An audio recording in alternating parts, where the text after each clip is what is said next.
ধাপার মাঠপুকুরে engine অয়েলের কারখানায় দাউ দাউ করে জ্বলছে আগুন। মঙ্গলবার সকালে আগুন আতঙ্কে হুলস্থুল পড়ে গিয়েছে ধাপায়। কালো ধোঁয়ায় ঢেকে গিয়েছে জনবসতিপূর্ণ এলাকা।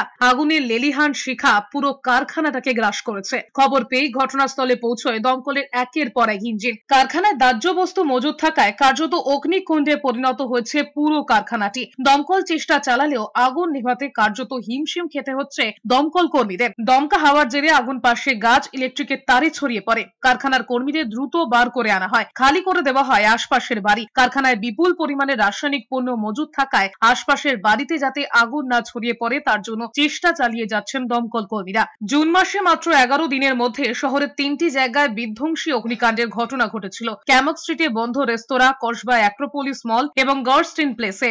কেএমসি এইরকম ভাবে কখনো এইরকম জায়গাতে কারখানা করার পারমিশন দেয় না। এরকম দশকের পর দশক ধরে এখানে বিভিন্ন জায়গাটা বুঝতেই পারছেন, গ্রাম্য অঞ্চল, এখানে এরকম কোথাও কোথাও লুকিয়ে ছুড়িয়ে এরকম ব্যবসা চলছে। আমাদের নলেজে যেগুলো আসছে আমরা তৎপরতার সাথে অ্যাকশন নিচ্ছি। এইগুলোর বিরুদ্ধে আমরা পদক্ষেপ নেওয়া শুরু করেছি। তার মধ্যেই দুর্ঘটনা।